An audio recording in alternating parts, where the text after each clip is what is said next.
Okay, Alan, we should be in there now, I think. Yeah. Yep. We are, yeah. I think we've got Derek there. Okay. Do you want to bring him in? Yeah. Hiya, Derek.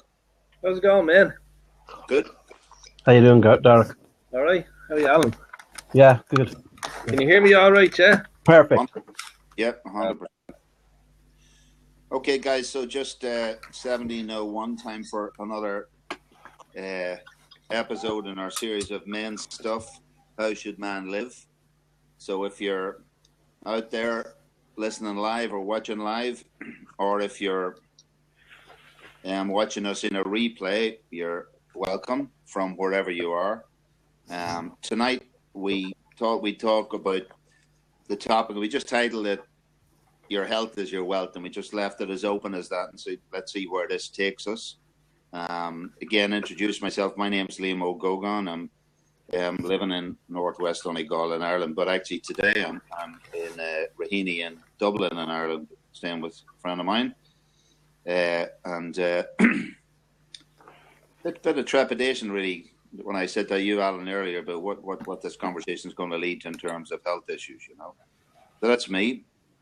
Yeah, I'm here in Fair House in Tallaght in Dublin, and again, I was interested in your comments there when you said that you were there was trepidation, or was it fear, or was it apprehension, or worry, or concern about your own health, or dealing with your own health issues, or how the conversation would go in terms of that, or what did you mean exactly? Well, I suppose for the last couple of conversations we've been having about men and paternity leave and men and work and things like that, and you know, we talked about a topic, what we might talk about, and you mentioned the death of a number of very popular people this week. Alan Rickman, David Bowie, you had another couple of people there, PJ Mara, all the guys like. Yeah. And, you know, so I suppose it brings mortality into focus. And I sort of thought about the theme of this series, how man should live, etc. And also, you know, I'm 60 years of age in February, so I can't really have the conversation of a young man. I can't have the conversation of a 20-year-old. And hopefully, if some 20-year-olds join us or are listening in the future, I'm very mindful that we're in a different sort of medical space. But I suppose just this morning, I checked my blood sugars. I'm a type 2 diabetic, and I checked my blood sugars this morning, and they were really crazy high. And I haven't been checking them regularly at all. So it's just my confession on air, and I know that leads to all sorts of negative health consequences, etc. And I know the way I'm dealing with that is probably like, I'm not sure if just guys, but for me, I'm just fucking putting it out of my mind, like I'm just not dealing with it. I've moved to West Donegal, but I haven't moved my doctor. I don't even go to a doctor in the same way that I would regularly go to get my car checked, you know. So that's my confession. That's it. Maybe the trip, just talking about that and being honest. Yeah, we just welcome in Mark McCormack there. I see Mark is down. He's joined us as well. The reason I was saying it to you was, I mean, I was just talking, and my partner, you know, Catherine, she herself has cancer, but she just said to me today that all of these people, actually two of them anyway, died of cancer, Alan Rickman and David Bowie, but they were only 69 years of age, so they weren't very, very old. And the other guys then, PJ O'Mara, and the other chap was Rene Angelili, his name. He was Celine Dion's husband. Sure, yeah. He was the same age as PJ O'Mara, 73. So again, not that very old.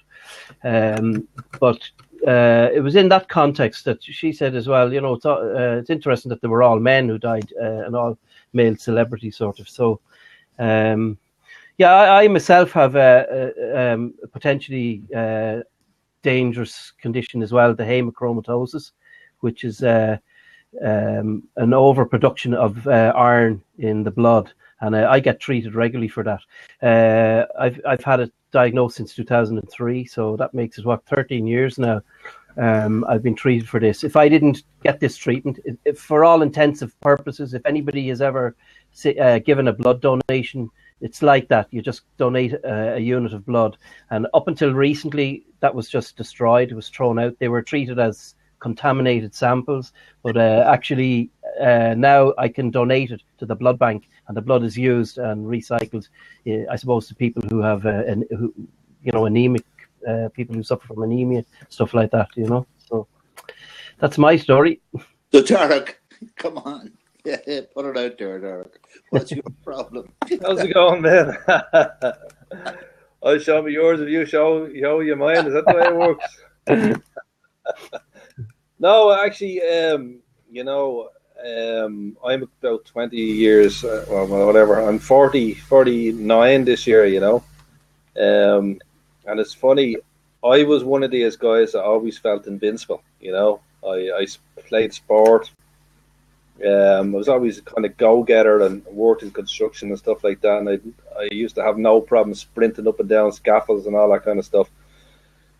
And my health has always been really good.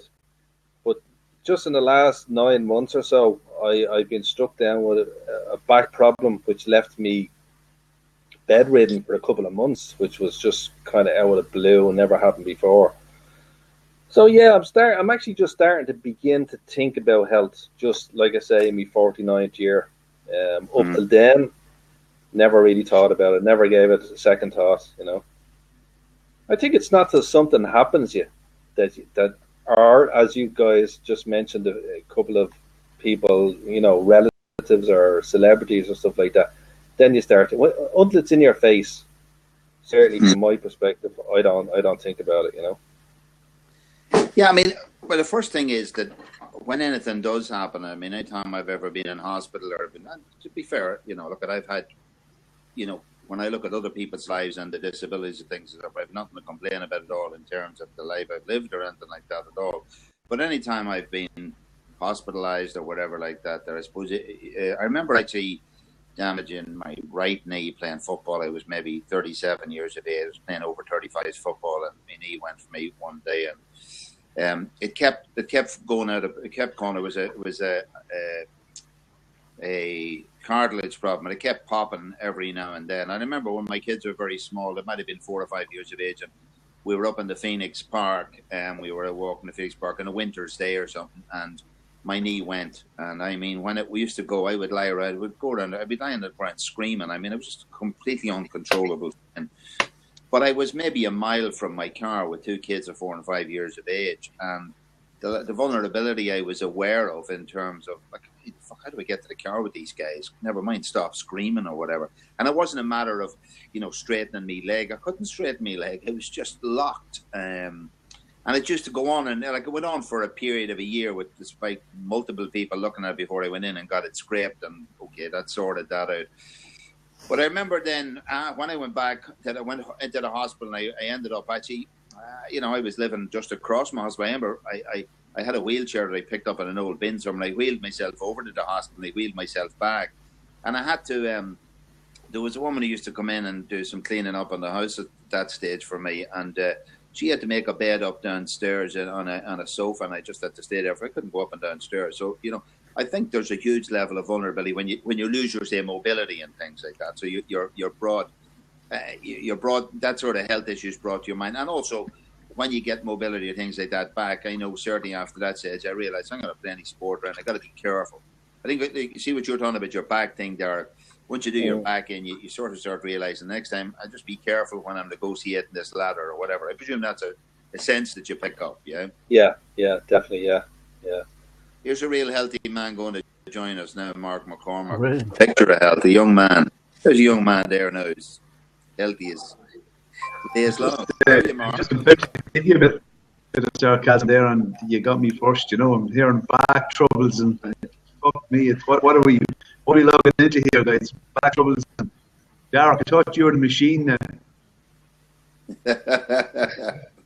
Sorry, I missed that. I'm saying I thought you were the machine, the alpha male. I thought you were the no back troubles, you the builder. Just the image I like to portray. That's all, Mark. Yeah. Good stuff. How's it going, lads? Good. Well, I suppose, look, the core of the topic was your health is your wealth. So it wasn't just about, this is not just a confessional stage of what's wrong with us and, what we're falling about. But I suppose this concept of how valuable is one's health to a person. Like last night, I was watching the Late Late Show in Ireland last night, and Bobby Kerr, who's, you know, he's on the Dragon's Den and things like that, and he had cancer of somewhere in the neck or something like that. They discovered, and he just had treatments, etc. They're very positive about it, etc. But the whole issue is coming in about focusing on, you know, relative values, and without necessarily taking this into the traumatic stage of saying we're all going to die, because we all are. Just the question of how important, you know, when we talk about other sources of wealth like buying houses and cars and big jobs and holidays abroad, you know, where does that all fit in when you start looking at raw health, you know? Yeah, well, I just finished reading the book, The Secret. I was doing a taxi run there this morning to Dublin, and I had 4 hours to kill, so I had, yeah, I'm not a great reader. Like, I can read, but I just don't have the attention span to read loads. And yeah, I read it anyway, and it was really, really interesting. But they were talking in the book about health being, you know, money's great, this is great, but you have to show health. It's what I took from it, you know. So balance of the body and all that. But I'm not the most healthy at the minute. I think I'm tipping at 19 stone, so I can't. But I'm doing. Kevin Howard landed up there last week, and he gave me a new. Just for yourselves, you could do it at home, a 45-minute vocal training session there on the bike. I have it facing out the kitchen window, looking at the Cooley Mountains. So it looks like I'm heading for the Alps, you know. We're going to do a cycle next year. Before we get to great new, we're going to head to the Alps. So that's the plan of attack, you know. So can you hear me, guys? Is that clear enough? Yeah, your sound is in and out. Are you at home as you're saying? Yeah, I'm at home. I still don't have to see it there. Yeah, well, you don't have video, but we can hear you. We're going to hear you okay. Yeah, somebody see this. Yeah. I'll tell you, just knock. I'm going to knock you out. Hold on. I'm going to knock you out of the video. See if you can come back. Yeah, okay. And come back in. Yeah. So I think that's you know, guys, it's funny you brought up this theme for tonight, Liam, because I've been looking at a bit of stuff over the last few weeks in relation to the research I've been doing. And I suppose if you come at this from a male perspective, you know, as you say, a couple of men died during the week, 69 years of age, is that right? Yeah, David Bowie and Alan Rickman, yeah. Both of them were that age. Yeah, yeah. Well, the average life expectancy for men is around 76 years. So I suppose these guys lived a little bit beyond the life expectancy at the moment. But the life expectancy for women is an extra 5 years compared to men. Yeah. You know, which is, when you look at that statistic, bare statistic, like, it says a lot about, you know, especially if you think of health in relation to, you know, physical health, emotional health, and mental, social health. Mental health. They're all interlinked. Well, even the social environment impacts on health. Yeah. And, you know, the health of individuals impacts on the social world. So it's all interlinked. So if you look at the fact that women live on average around 5 or 6 years longer than men, like, what does that say about men's health in relation to women's health? Yeah, well, it's funny you say that about those ages. My father died in 1994. That's probably 20 years ago. And at that time, Warren Farrell would have written in the Myth of Male Parted book, at that time the World Health Organization had the average life expectancy for a male was 72, and it was 78 for women. And now, as you said, it's gone up to 76 for males and probably 81 for women. The other thing, of course, is these are all socially stratified in different countries and in different environments. Like, for example, travellers in Ireland have a much lower life expectancy. But one is about sort of the length of time you're going to live for, and the other is the quality of your health within that space. When we talk about that, well, like as you said, Derek, that whole idea of your social health. I mean, if you're the healthiest person in the world and you're living in slavery and, you know, you have no freedom or anything like that, there, like it's almost like incessant torture to go on in this world. Yeah. And I think about at whatever stage of life you're at, you try and optimize that social health within the context of your physical health. You know, I mean, because I think whatever length of time we're here for, it's about what we make of the days we have, what we make of the conversations we have with each other, you know, what we make of our lot, how we spend our time. I mean, do we spend our time feeling down or depressed? Do we look at the positive end of things? We say, well, look at that, I'm going to try and do this today and I'll enjoy what I can. I've enjoyed the company or whatever I've been doing. I think that's a critical issue just over and above. I mean, you can measure your blood pressure. Well, that's it. I mean, when you look at and try and define exactly what health is, it explodes out. When you start, you know, looking at the various elements of what health might constitute, it does explode out. And as you say, social well-being is in there. And social well-being itself implies a lot of other things. So, I mean, the definition of health that the World Health Organization provides is, it says, health is defined as a complete state of physical, mental, and social well-being, and not merely the absence of disease or infirmity.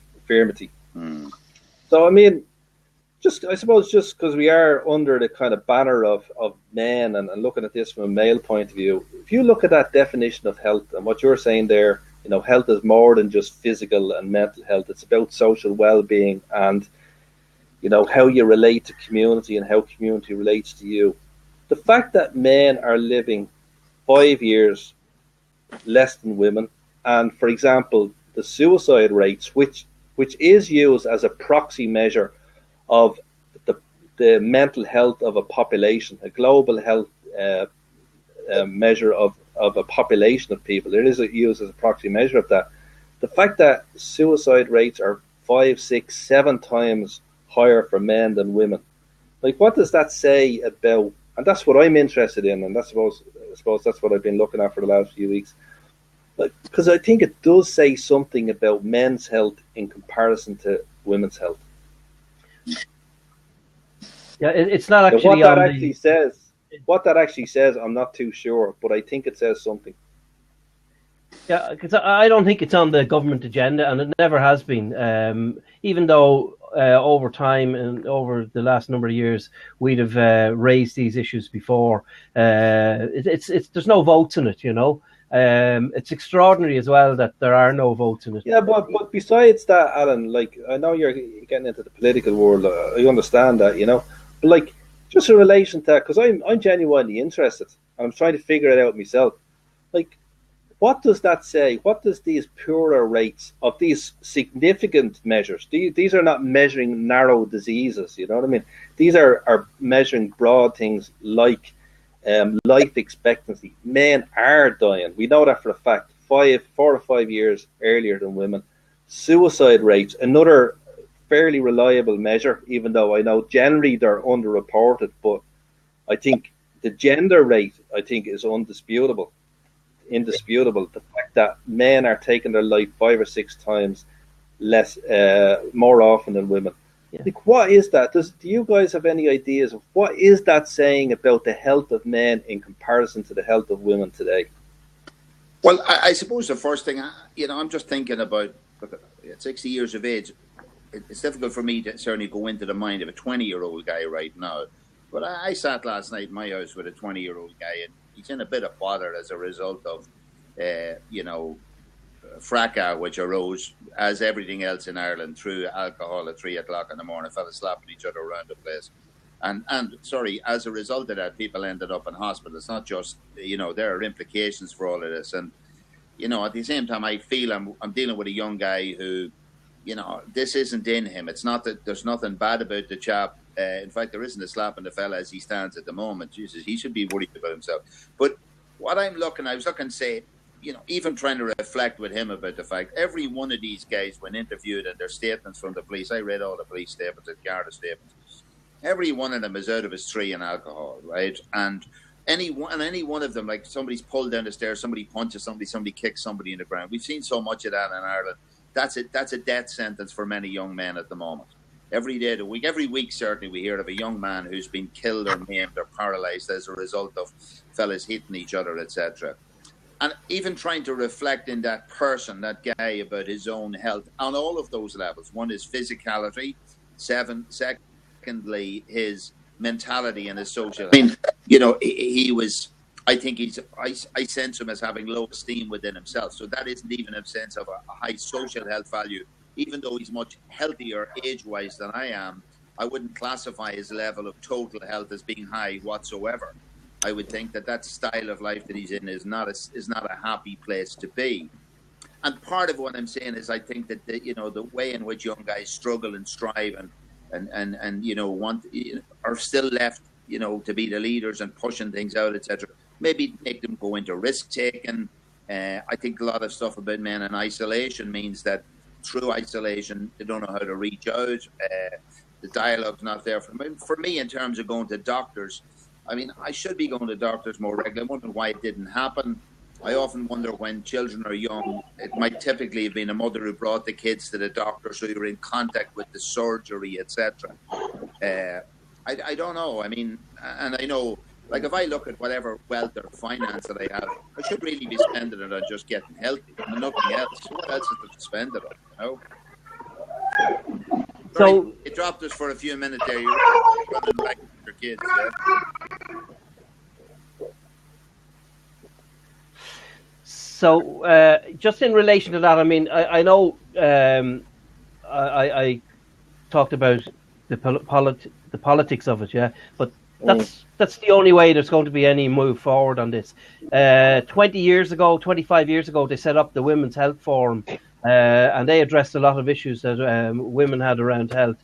And I firmly believe there has to be. I mean, men themselves obviously have to address the issue, but it also has to come from government. You know, it's a two-pronged approach. I just right. Yeah. All give me my man flu survivor.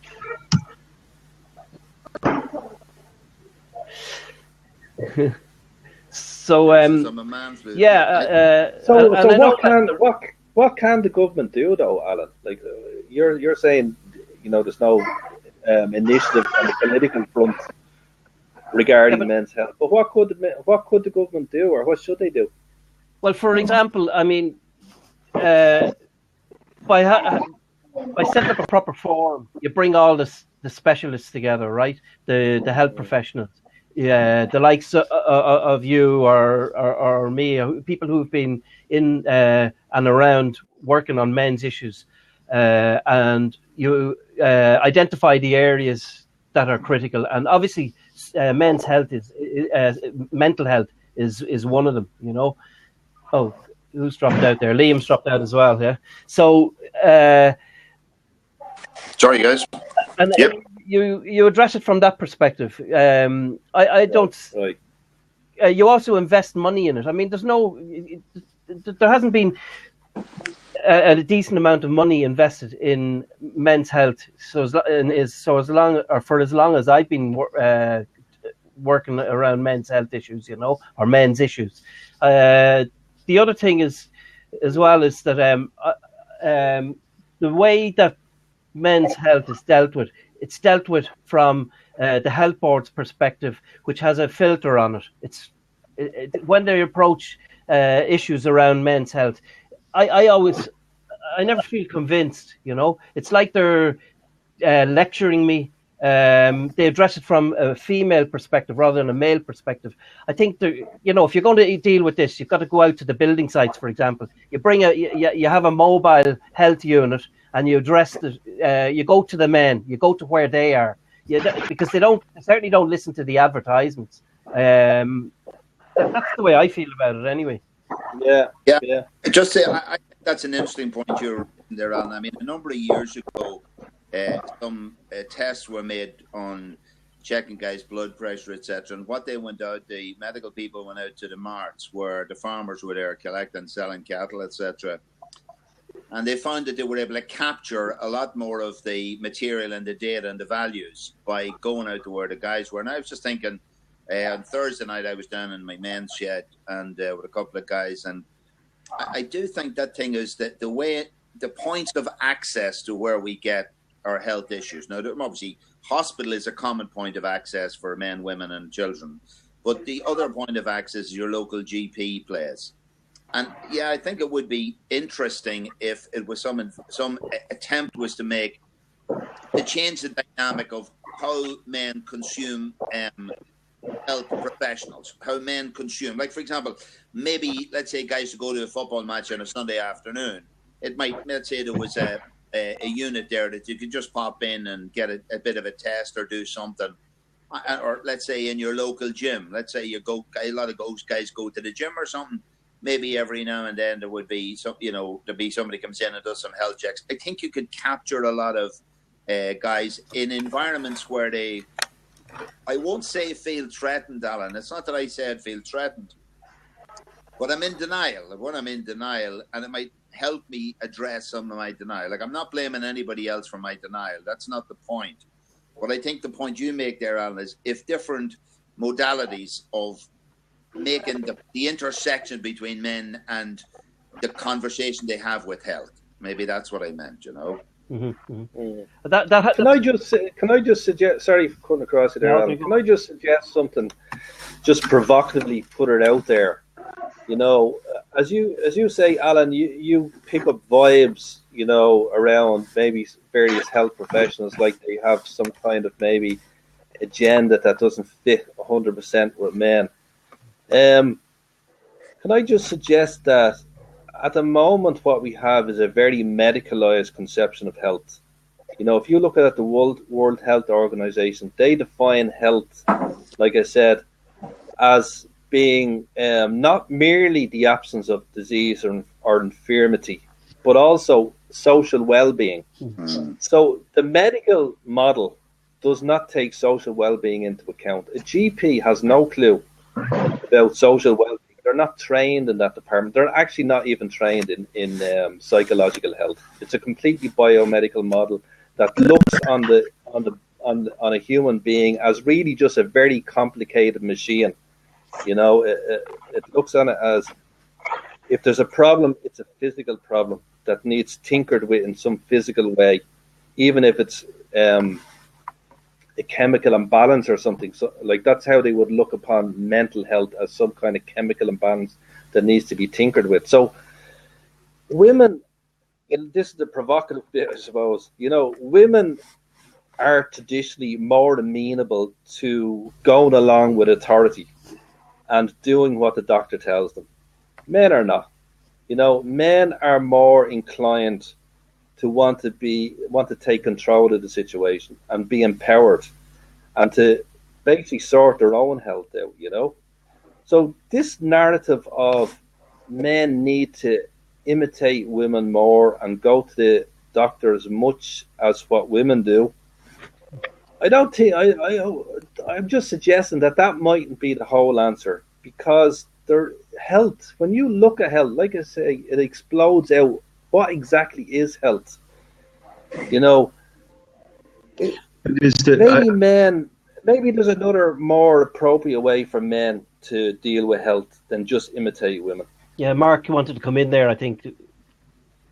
Yeah, well, I suppose I'm looking back at the course we done a couple of weeks ago. And I would have been probably the typical guy who wouldn't go to a doctor and wouldn't really talk to anybody.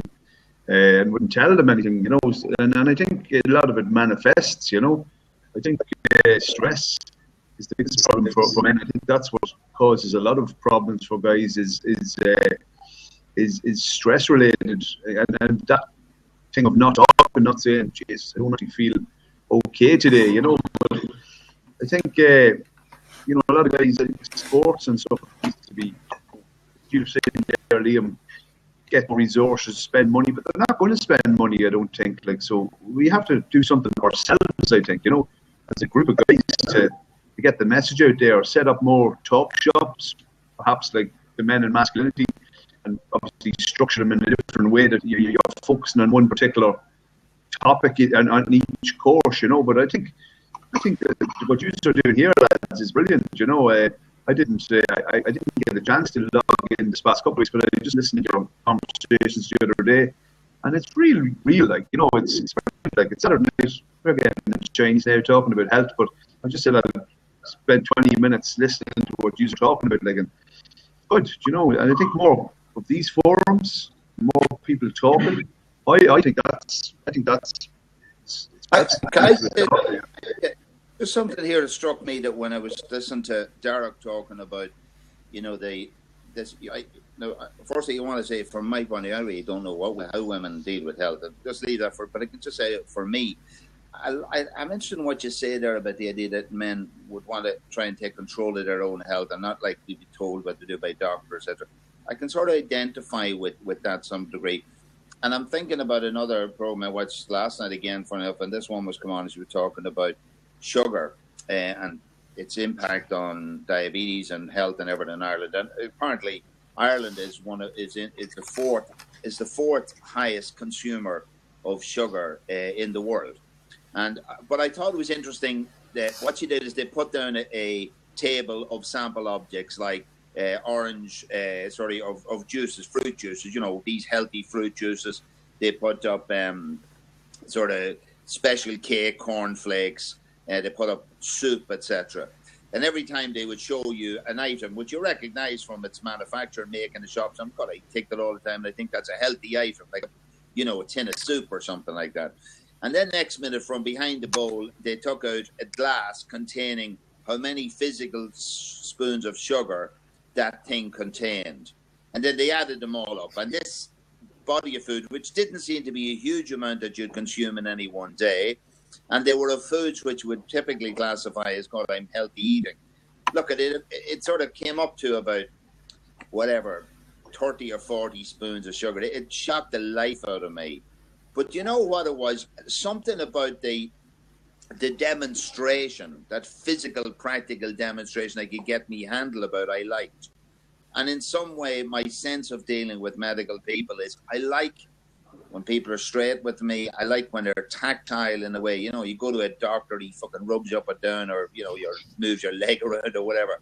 I like that direct conversation. I like to be brought into the conversation as if I'm not an idiot and engaged with. And the other thing is, I suppose I think it would be nice to increasingly, as I try and do with people who are friends of mine, is to have conversations, which I begin with, about how are you feeling physically and as you rightly said, how are you feeling in your totality of self, and to leave that door open for people to share concerns or stresses or worries or whatever, and to be available just to listen to each other. You know, and for me, I would value that from my friends. You know. Could I come in there for a second?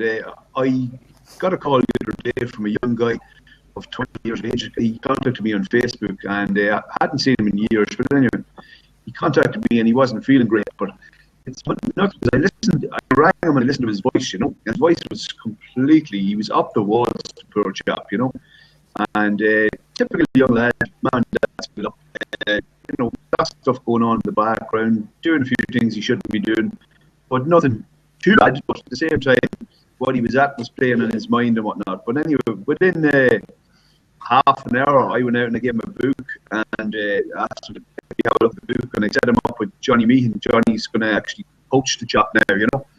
And but within 40 minutes, like, you could see a change, and because he had isolated himself at home in the room for the last 3 or 4 months, didn't even enjoy Christmas, wouldn't communicate with his mom, not really communicate with his dad, wouldn't tell his brother. Like, he had all the resources there. You know, I know his brother, I don't know his mom. And I was saying to him, like, he wanted me to train him, and like, I said, like, but you have family and all. The long and short of it was, within 40 minutes of him reaching it, which he had to, like, he's 19 or 20 years of age. I said to him, like, isn't it great at your age that you're able to actually reach out and do that? Because boys are caught at that early age, perhaps they won't get to that point where we're just talking there of suicide and guys, you know, it's 4.4 to 1 male suicide to female suicide at a minute, and that's shocking. Like, that really has to come down. So I don't know, some type of I think lots of more personal, professional development stuff needs to be implemented. And what you're talking about there, Mark, you know, what it seems to be you're talking about there, you're talking about community. You know, you're talking about young guys who want to just connect with another human being, not necessarily a doctor or a health professional with a load of certificates, but just another human being. And you connect. I'd say the connection was the most important thing, not necessarily what you had to offer, even though I'm sure what you had to offer was great. And, you know, that gets back to the whole idea of health being a biopsychosocial phenomenon. You know, I don't think, you know, I think an over-medicalized idea of health, this idea that health is a very individual thing and you just do what the professional tells you. I know you're saying, Liam, you got something from that woman presenting in graphic terms the amount of sugar that's contained in various foods. But I think there's a limit to that as regards improving people's health, because where is the legislation to say that companies can't produce food or should not produce food that is deceptive in the amount of sugar and salt it takes? I don't think you can expect individuals to check these cans and do all this research, you know. So in that respect, you know, there's a social solution in regarding, say, too much sugar in various products. So legislation should be brought in. But yeah, I'd like to give you an example, you know, around this over medicalized idea of health that is always telling you, you know, you go to the expert, he tells you what to do. You know, the majority of people, for example, that take their life have been to a GP or mental health professional, you know, sometimes on average around 4 times in the year before they died. And you see, that goes back to the whole thing of, you know, people, there's a limitation to what an expert can tell a young guy like that guy that approached you, Mark. There's a limitation to the connection there, you know, and it's not enough just to give people information. I think that idea of community and getting back to the idea of health as a social, very much a social thing, I think needs to happen more. Can I just say something here? But I think tied in with that, in this medicalized model that you talked about, it's also quite chemicalized. I mean, when I have something wrong with me, I've now become, you know, brought along into the process of imagine I go to a doctor and they give me a pill. Bang, here's a pill, sort that out, you know. Quick fix, yeah. And the other day, I called up to a neighbour of mine up in West Donegal, out in the wilds, and she has a house with a very high ceiling inside, just the nature of the design of the house. And the ceiling might be 25 feet high in a particular area. And because there's a solid fuel fire in that area, there's a load of cobwebs up in the ceiling. And she pointed this out to me at Christmas. I said, look, I have a huge long pole. Be careful. At it, and I said, one, not that huge. But let's say as an accessory, I have an item which I have to call it a pole, guys. But anyway, But what was interesting was I took this up and it stretched all the way to the roof. Wow, I was pulling it down. Anyway, no, but what I did is I managed to take I was able to scrape all of the cobwebs down. And this is interesting. We're now living in a rural part of West Donegal. She said to me, do you know that in the old days, they used to use cobwebs as a source of penicillin to place over opened wounds as a poultice? Sorry for interrupting. I watched that on a film actually last night. It was to transport a refit, and they shot the woman in it, and he got the cobwebs on a stick. And they actually filled up the gap. Yeah, that's when it. But I'm saying this knowledge, but that knowledge was held in I suppose the old storytelling of, as you said, Dara, the community. And I'm just thinking that, you know, I don't know what's in food. I say I'm trying to read things, I don't know what they are, and yet people many years ago seemed to have hard common sense that were passed through the community. You know, they learned through various dock leaves and how herbs. They seem to know things to do and also behaviors to do where there were rhythms in people's lives, etc. And you see, Liam, what you're talking about there is very interesting, right? Because there's a thing called the placebo effect that is very, very powerful and recognized as such within the medical literature. You know, these recipes and commotions that people had, right, or, you know, very dock leaves, as you suggested there, or cobwebs.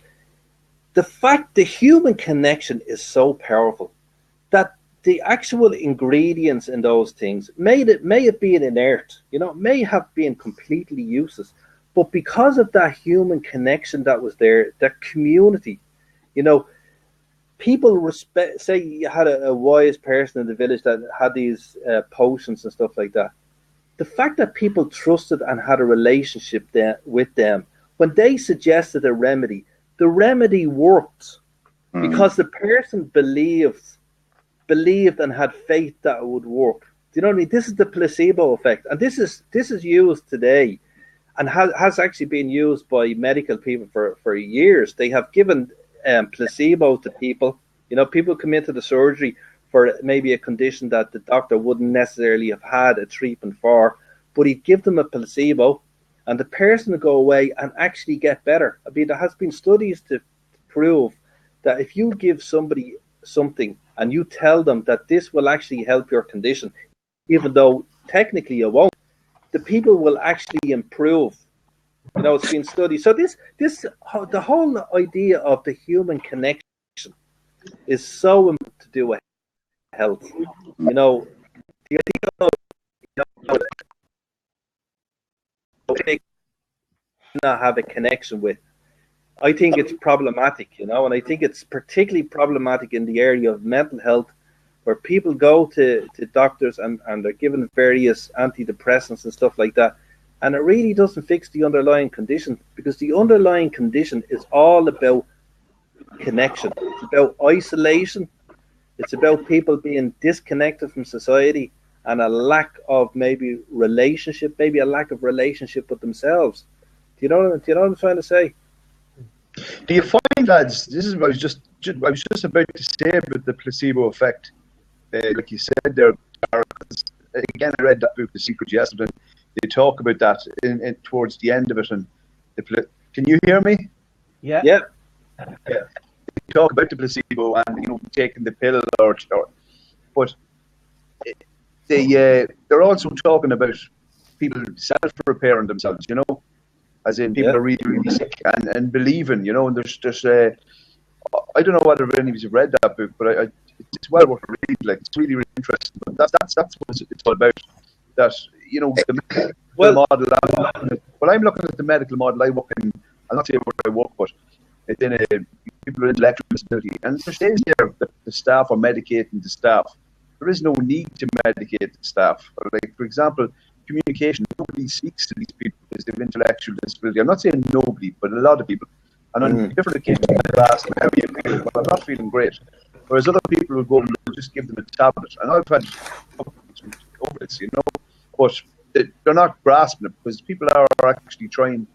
You know, the social model is more powerful, but there's no, it's a fight between the medical and the social model, and it's capitalism, it's money. You know, the doctors are earning money, but if they start going hand in hand, I think, you know, the doctor complement social worker, or the guy who does Reiki, or the guy who does energy work. I done a bit of energy work last year, and I have to say, I haven't been to a doctor in, I'd say, 7 years, but and I wouldn't go back unless I was at death's door. You know, I'd rather go down and go to a chat with someone rather than go to a doctor. But that'd be my personal opinion. You know, Liam knows that he usually lasts 5 hours and we sit down and talk. You know?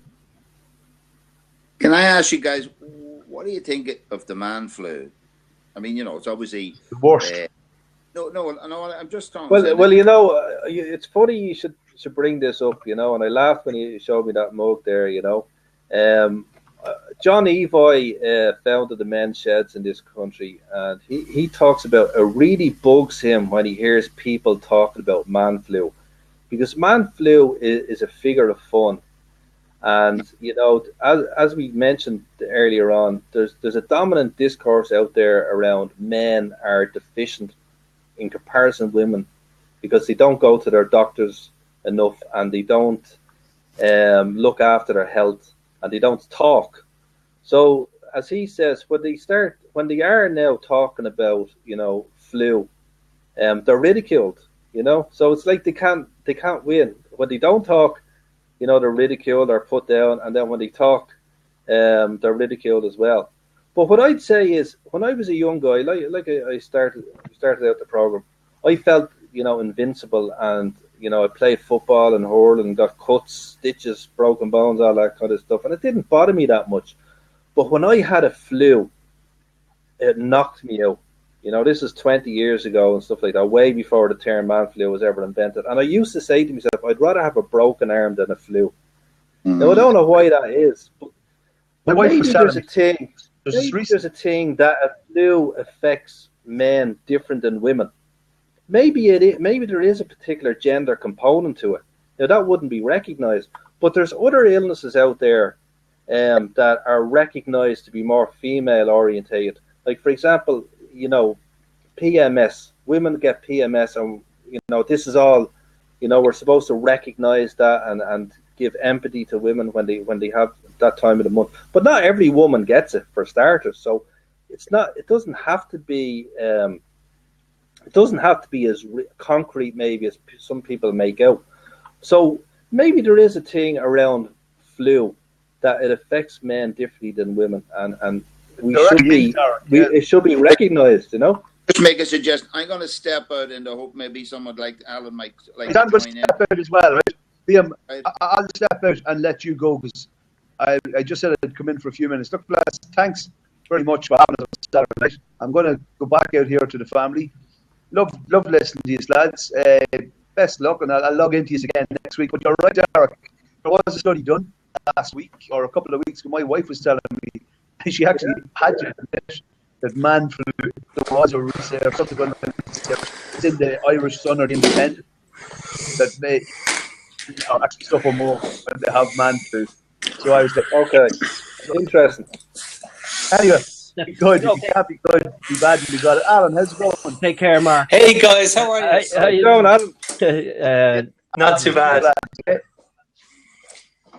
Look, Very, very interesting discussion, guys. Yeah.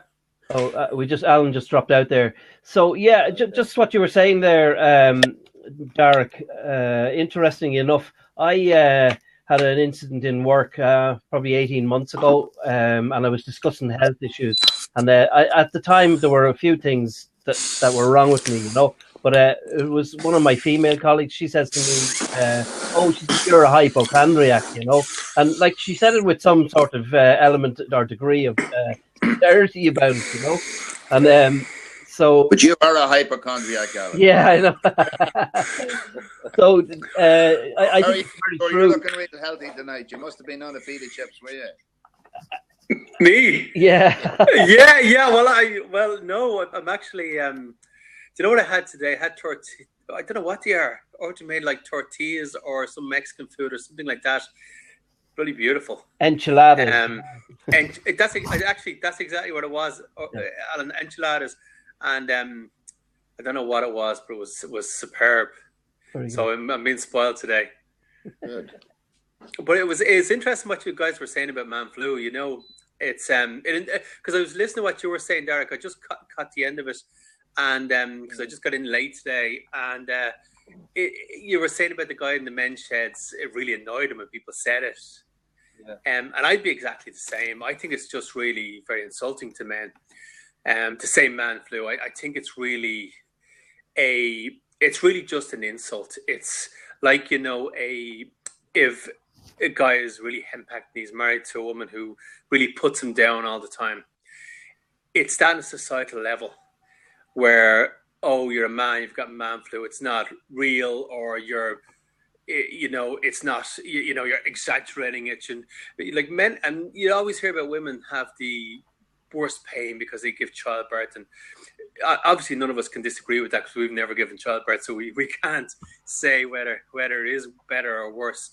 But, you know, it's not necessarily true because anyone who's watched Saving Private Ryan knows that men have gone to wars and they've had limbs blown off and stuff where they haven't been given morphine. And if you look at a societal level, men have certainly gone through a lot more pain. And the women have. I think childbirth is obviously a very painful thing. It's also, it's something though, it is very natural as well though. And if a woman can get her mind in the right space, it can really help. And of course, the epidural helps as well. But I know I didn't know you were a gynecologist. I need an appointment with you. I would like to be honest. But no, but it's a little bit of a thing where you can't argue. You can't say, well, no, childbirth isn't that painful, because how can anyone ever argue? And of course, the women are all going to agree with each other anyway. And it's a very important thing. I've got kids, and I'm delighted that I have kids. It's an important thing. But just to go back to the man flu, I think it's just a very, very insulting thing for men. But also, what Derek said is there. I think that to a large degree, again, I'm just going to talk about men here, and I think to a large degree, when you're going as a man, you're working, you're busy, you're providing, and you're really concentrating on keeping up with the game, and you don't tend to succumb to a lot of colds and flus and things like that, because people are relying on you, and you turn on driver or whatever, you do your stuff. And yet when you get hit by, as you said, Derek, that flu, there is a flu that, and you see it particularly with top class footballers or sports people, when they're hit by a flu, bang, they're gone. I mean, they can hardly walk. And I suppose the struggling with trying to, and especially if you're working outdoors or anything like that, struggle through the flu. And I think a lot of guys do that and don't as easy succumb to it. And that's why, the sort of man flu thing is also a sort of an economic discussion term about, about people using time off work. When I was working in the railway, the fellas used to say that, they had 7 days every year that they could take 6 days. So they did all the work around the house they sort of took that as holiday time. So a whole other set of layers to that.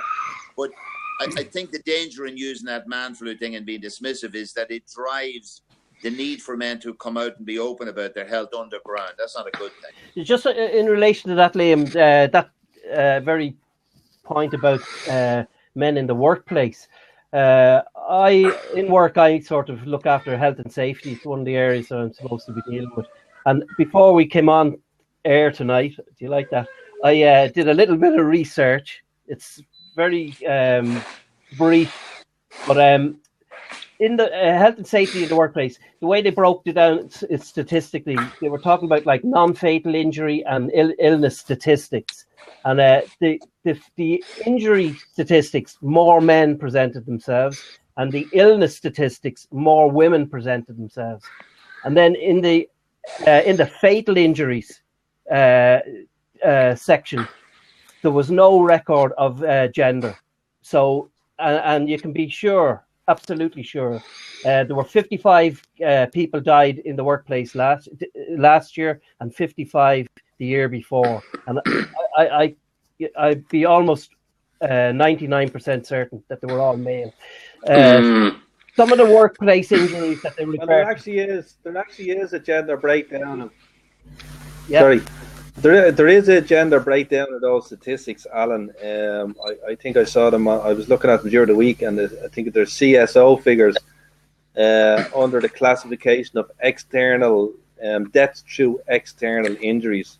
And as you rightly say, men are far higher represented in the categories of accidents, accidental drownings, those kind of fatalities. Actually, and one of the big areas in this country, obviously we're an agricultural based country, so a lot of it is in agriculture. The only I think area where gender might come into it is when children are interested or are injured. A young girl or a young boy might be killed or die, but that's actually that's not included in the workplace accident statistics. It's outside of that. So they're non-workers. It's very, very interesting what you're saying, Alan, because in the report it just didn't, with the deaths, it didn't have gender. It didn't say what gender it was, and I imagine that's because it was probably all men. And Man Woman Myth, I don't know if he's still there, but he used to have a YouTube channel, and he recorded, newspapers and news reports and stuff like that. And he was showing that whenever there was women killed or injured around the world, it made a specific point that it was women. But if there was men killed or injured, it would say people have been killed more than women or something like that. But it always referred to men as people or workers or coal miners, but it never said men. And his hypothesis was that it was the men aren't that important. They're not real. They're not real human beings. They're like people or workers or coal miners or whatever, but they're not people. And if it would show 20 soldiers died, 3 of them women. But it said what he was saying is that the fact that they have to say 3 women, they're telling you who the important people are in that. So it's just very interesting what you're saying. It's like you're kind of backing up there when you're saying the report because of the deaths. It didn't say the gender. It's probably because they were all men. It's interesting, Just to clarify for Derek, it's the summary of workplace injury, illness and fatality statistics. That's what I was reading from the HSA, the Health and Safety Authority. So I'm interested in now. I'll go actually and look at the CSO. I didn't have time, obviously, today to do all of that, but it's interesting that you said that there is a gender breakdown.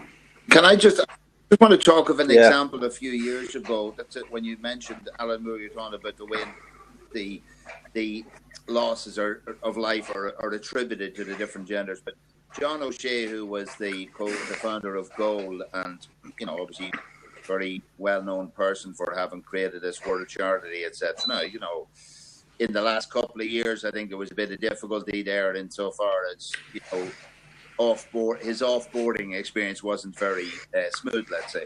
But he gave a talk in the college that I worked in, whether it's a sort of a team talk or a motivational speech or something, and he described the experience of working out in Africa in Goal and all of this. And it was very interesting. He used the whole slideshow to engage the empathy of the audience with the situation of the people in Africa. And he talked about, in very graphic terms of, basically putting 30,000 bodies on carts about Darfur. There were so many dead people. And in all of the slides he showed and in all of the commentaries he made, all of the characters who he presented as developing the empathy of the group, whether through picture or through story, were all female or children. And when he spoke, and at the end, now the other thing is the vilification of the characters at the top of the pile in Africa. The bosses and they were all males, and so it was almost established as a bad man creating a problem where you victim women. So when he was finished, I interjected just as a point of reflection. I asked him that, say, in somewhere like the Maasai tribe or something like that, I suggested that it would appear to me that at 30 years of age, a Maasai tribesman was no longer a physical strong specimen and a good man to go to war. He wouldn't be a good warrior.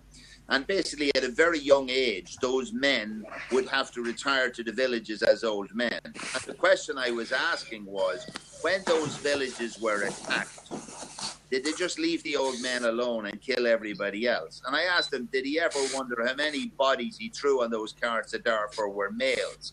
And the next thing I asked him was, did the characterization of the victim as being female or child have anything to do with how empathy was extracted from people who would give funds? In other words, it comes down to, go back to the man flu, there isn't a sense that you can have there's sympathy for man flu. There isn't sympathy for male deaths. There isn't sympathy for male injury. I mean, my sense is to get up, back on the horse and feed the family, etc. Now, John OShea went ape, like he really didn't like it, and he didn't address the issue. He just got really, really angry. And my sense, this was the manipulation of the sympathy towards the simplistic view that men can look after themselves, and maybe this, men are dying 5 years younger than women. And Derek's asking, and are we not asking questions? That's a 5% variability here. So we not be asking, like, is this a DNA limited thing, or is this about the socialization and the utilization of men in workplaces, in wars, etc.? I think that there's a biological level to it which there's no real answer to. Like, I'm not saying the fact that, you know, when it's in the news and they say, you know, 3 women, I'm not saying that that's good or bad. It's just interesting that it's there because there's a biological level where, let's say, if you look at evolutionary biology, you would say that a long time ago, let's say there's a tribe with 10,000 people in it, 5,000 men, 5,000 women, and a tribe gets attacked. And same with the world wars as well. But the tribe or a country gets attacked, and let's say there's 5,000 men, 5,000 women. If the 5,000 men go out and 4,900 get killed, the tribe can pretty much replace itself within one generation with a couple of very happy men. But a lot of very worn out men, Alan. That's hard work. That's hard work, Alan. There's no holiday. That's all. What horrible afflictions.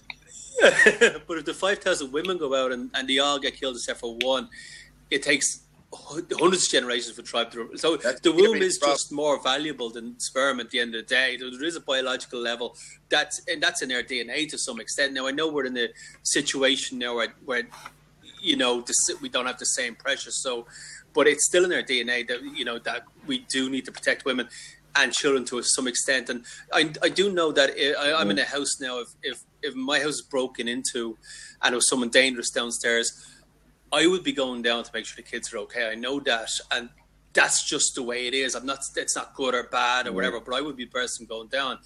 And it's just, part of it is just, you know, I see men just as valuable as women, but there is some truth in the fact that a womb is more valuable than sperm. There's millions and millions, and you know that does translate a little bit to men and women. You know. Sound. I think I've dumbfounded everybody. No. I still wonder. I think what you're getting at there, Alan, is something that we've touched on again and again. Yeah. Is that can you guys hear me? Perfect, yeah.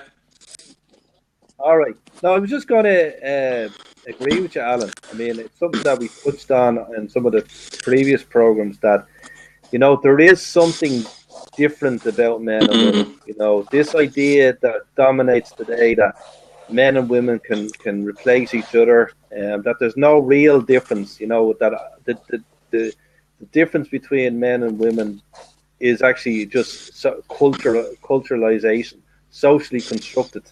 You know, what you're talking about, Alan, is getting to the fact that there's deeper differences. There's biological differences. There's historical differences. There's innate differences. And I'd certainly go along with that. The fact is that men are, to an extent, disposable. Yeah. You know, women are more important, you know, at a deep survival level. Women are more important. They're at a survival of the species level. You know? Yeah, and a tribal level. And that does manifest. Yeah, that does manifest in itself that, you know, men are prepared to sacrifice themselves, give up their life to save not just women, but other weaker members of the community in a way that women wouldn't do, you know, and aren't expected to do.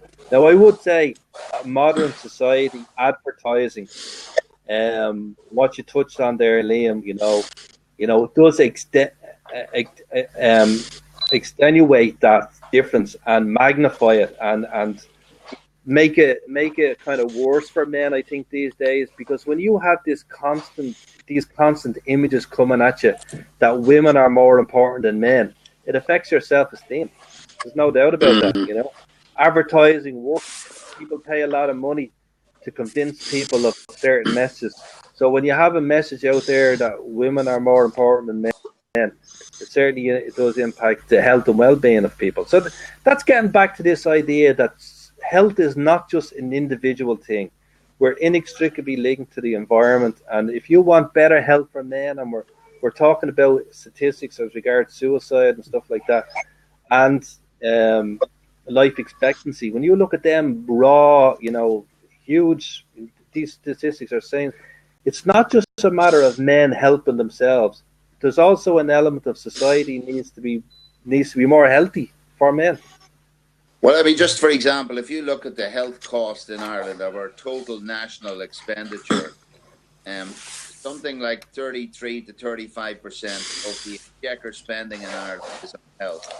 And we have a very poor health system, and we have real problems in our health system. And everybody says that the only way to solve it is by throwing more money. So when I look at this conversation of your health is your wealth, there's certainly a thing that, let's say, a much healthier population, which therefore is less costly in terms of, in a preventative sense, a more preventatively healthy society, which, say, for example, building on that community model, the placebo dynamic, the connection, as you mentioned, Derek, would inevitably, like, let's say, for example, you could change the health cost in Ireland from 35% to 16% by halving it, by increasing the positive health through all sorts of community interaction, etc. It actually has an direct economic impact on the quality of life in our society. And I just, my hope would be that in terms of promoting men's health in that thing, that one, the openness of conversation by men with each other. Two, Alan, you mentioned earlier, the different intersection between the medical model with where men are. And as you mentioned, Derek, the expansion of the conversation around health from a simply medicalized model to one including the whole sense of how are you today, means not what's how your blood pressure is, but how's your soul, how are you as a person, how's your sense of isolation, of engagement, etc. I just think it's such a valuable conversation to have because it costs so much. Yeah, I wonder when you're talking about health, they say, men won't go to the doctor, which is probably true, but men are not really what they want to solve their own problems. You don't want to go and ask someone, hey, I've got this problem, and ask for help. A lot of the time, every individual is different, but if you just take it as a group in general, I think men want to solve their own problems. You don't want to sit down and say, I have this problem with the doctor, whatever, where women are very much more inclined to do that. But I think things are changing a lot, particularly with the internet, where people can look up their own problems. They can find solutions to their own problems on the internet. And also I use this Babylon app, where I can see a doctor, and it's basically like this, really. I'm holding up my phone, I'm talking to a doctor, but I can get my prescriptions from wherever else. And also, you were talking about mental health. I'm not an expert, but there is a lot of therapists online as well, which I think men would be a lot more open to that rather than going face to face and talking to someone. I don't know, but I wonder what you think about that. Well, I agree completely. I mean, this notion that men are deficient because they don't go to doctors at the rates that women do. Well, first of all, that's an anomaly there, because the reproductive system has been medicalized, so women are introduced at a very early stage to doctors, for their menstrual cycles and so forth, and even when they have kids, as we all know, kids are encouraged, first of all, kids are born in a hospital, so the women are naturally introduced to the medical arena much more than men. So there's no reason that men should go to doctors at the rates that women do. And I came across a really interesting study that talked about, it was qualitative research. It was just talking to men, which actually isn't done a whole lot in the social science area. But this particular research just talked and listened to them, listened to their reasons of why they didn't go to the doctors. And a lot of guys said they like, if they have a cut or a bruise or a dodgy ankle or whatever, they like to give it a couple of days to see if it'll mend itself. Now that just makes so much sense to me, and that's something that I've always done, because the body can heal itself. It's actually a natural thing that the body does. If you get a cut, you see the scab forming. A few days later, the scab falls off and new skin has grown, and the body can naturally re-heal. So this idea that as soon as there's any sign of any kind of medical problem, you sprint across to the doctor, and you become a passive recipient of care. That just doesn't that's not very manly. You know, to be honest, that's not what men probably do, and that's probably not what men should do. I know there's a thing. There certainly is an issue of men leaving something, you know, something serious, and being in denial about it, and that's a different kettle of fish. But in a lot of cases, you have an injury, you know, back injury, whatever. You listen to your body. You think, geez, you know what? I shouldn't be lifting them big heavy bags of cement. You know what I mean? I'll give it a rest. I'll take it easy, and if it persists, next week I'll go to the doctor. And that's actually a good way to be. You talk about money, Liam. I mean, the amount of money that's spent on people trotting to doctors for prescriptions for things they don't need. If you were to tot that up, it's phenomenal, you know? Yeah, it's very, very true. It's great. Just mindful of our time here tonight. And again, I see, like you can see, there's a lot of mileage in health and all sorts of areas we can talk about. But again, I'd like to thank you all for joining us again tonight and on our series, our regular series, Menstuff, How Should Man Live. Tonight's program was on, you know, your health is your wealth. And again, I wish you all the best of health going forward. And I'd like to thank everybody, Alan and Derek, and again, Mark was in with us earlier, and again, my co-host, Alan. And, you know, again, we'll continue to look at a series of topics that interest men. Paul is telling me, what are you telling me? Just as a matter of interest, Ireland's oldest person died today, and it was a female. She was 109 years of age, and she was from County Mayo. So she lived to be a ripe old age. My father used to say to me, I wouldn't want to be around in 150 years' time. He says, fuck, I don't even get it now. All right. All right. Take care. Good night. All right, lads. Thanks, guys. Bye-bye. Bye. Take it easy.